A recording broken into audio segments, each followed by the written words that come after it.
My name is Ronnie Cruz, and this is Path of the Network Marketer. All right, welcome back to the show. In today's episode, we're going to talk about what kind of identities you should create for your online marketing efforts, especially social media, right? What kind of presence, what kind of persona you want to put out there.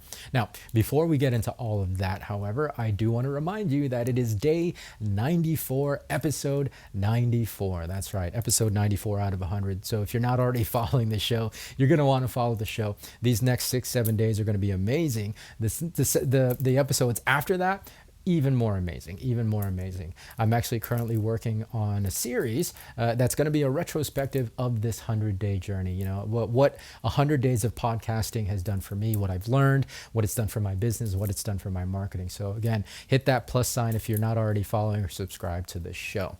All right. So getting into today's topic, what kind of identity, what kind of persona you should create for your online marketing efforts.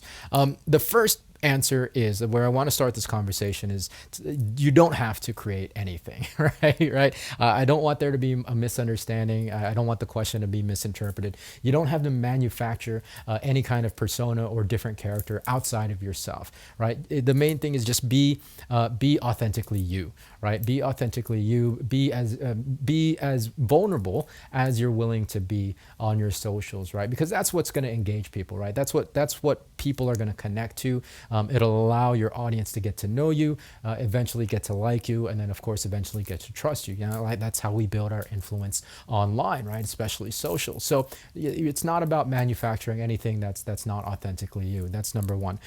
If you're fake, right? If you know you're not letting your audience get to know you, then they're going to be less engaged, and they'll be more likely to just scroll past your post.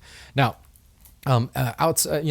beyond that, the next step is figuring out which kind of category you fit into. And category is really the wrong word, but I picture this as kind of this, what are they called? Like the Venn diagrams, the circle diagrams, right? That all have a different kind of category, and then each of those circles intersect with each other.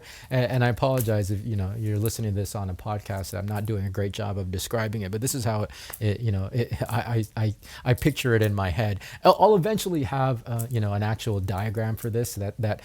Well, here's a hint. I'm going to release later on with a particular new resource that I'm also working on. So again, if you're not following, you're going to want to follow because there's lots coming down the pipeline. All right, so this diagram, it's 3 circles. The top circle is your products, your company, your network marketing company, in the products, the goods and services, whatever the niche, whatever niche that falls into, whatever arena that falls into. Like for instance, my company Yoli, we're a nutritional company, right? We have amazing supplements and nutritional products. So it would be, a health and wellness circle. On the bottom left is being an enthusiast about that. Well, not necessarily about that, but just being an enthusiast. The bottom right circle is being an expert, right? And so these 3 circles kind of intersect, like your typical infographics that you see quite often on the internet. They intersect, and your content will really depend largely on where you feel most comfortable being in this diagram, right? The expert obviously is, having a high level of knowledge and proficiency in a particular subject matter. And then if that intersects with your company, obviously, with that particular arena. Again, my example is with health and wellness, right? So if I was presenting myself as an expert in that particular niche and as a brand ambassador for my company, I would post things about my products, right? My health products and what it's done for me, how it fits into my lifestyle, et cetera. But I'd also talk about health and wellness. I talk about nutrition. I talk about lifestyle. I talk about fitness, right? I'm really into fitness. So that could be an example of that. Now, of course, I don't have to be necessarily posting about, being a brand ambassador for that particular circle. I can present myself as an expert on something else, right? For example, this show. I'm presenting myself as an expert network marketer. I mean, I have almost 17 years of experience. Why not? It just makes sense. And I'm super comfortable in that space. I'm also presenting myself, I'm also presenting myself as an online marketer, right? Like I'm learning all this stuff and I'm sharing all this stuff with you on this journey, right? So you can definitely present yourself as an expert or even enthusiast outside of being a brand ambassador for your company. The thing you have to consider though, if you do that, is that your funnel will have to somehow circle back to your products or services, right? So that we include that into the eventual piece of the equation, which is the customer acquisition. I think if you present yourself more as a brand ambassador expert and enthusiast, it'll be easier to get to that point for in terms of the customer acquisition. But again, there's no wrong or right, right? It's really, for me, I think the main thing is just sitting where you're most comfortable at any given moment, and that will change. Obviously, that'll change. Now with the enthusiast, same, right? Like that's obviously what it says what it is, right? It's being an enthusiast about a particular subject matter or a particular niche. You don't have to necessarily have a high level of proficiency or knowledge in that particular thing. You just have to really be excited about it, right? Like the example that pops in my head for myself, if I were to do that, I would do, be an enthusiast for Star Wars, right? I'm a huge Star Wars fan, and in fact, my other podcast, it's a personal development podcast, but it's also a Star Wars podcast, right? Path of the Jedi. So I'm a huge Star Wars fan, and I can be an enthusiast about that on my social if I wanted to. Now, again, if I did that, if I built a social account and presence around my enthusiasm for that particular thing, understand that I do, again, have to kind of figure a way back to pointing that funnel, the sales funnel, back to my company's products, right?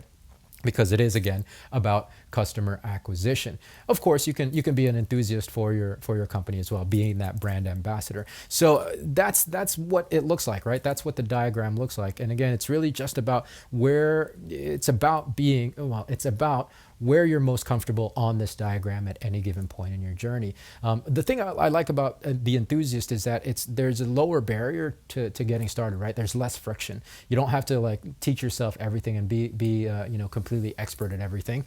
So more people can be enthusiasts than being an expert. You'll probably at some point, hopefully, eventually become an expert at something. But you definitely, starting off, especially new people in your company, if you're brand new to network marketing, if you're brand new to online marketing, being an enthusiast is really, really a great place to start. And as you go on this online marketing journey, as you start building your profiles and your accounts and your presence online, it's going to evolve and change. Again, you're not locked into one particular decision. It's going to evolve over time, and you're going to grow, and where you lie in the circle will also change and evolve and grow with you. So that's the message. Again, I know this is a podcast, so hopefully, there is a diagram coming, and that diagram will be included in a guide that's coming.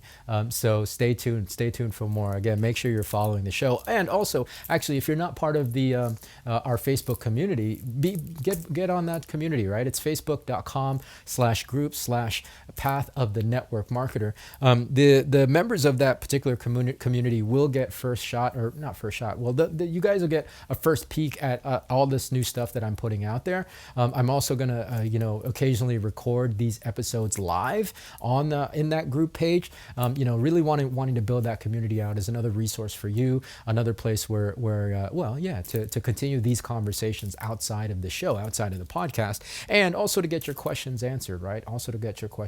Sharing what you're going through on your network marketing journey, on your online marketing journey, right? So go find that Facebook group. I'll put the link in the show notes, but it's facebook.com/group/path of the Jedi. And then beyond that, more to come, right? We're on our way to 100. So hit that plus button if you're not already following. Share the episode if you find value in this content. What I would like to ask, if you're willing, if you're willing and can spare 30 seconds to a minute, take a screenshot of the podcast and then share it on your stories. You can tag me if you want on Instagram. I'm Cannibal Ron. Facebook, I I am Ronnie Cruz 11. I mean, I would just really appreciate it. You'd be doing me a big solid by doing that. The main thing is if you find value in the content, somebody else, chances are somebody else will as well, right? This information could help out somebody else if it's helping you out. So that's it for today. We'll catch you tomorrow with a fresh new episode. Until then, be well,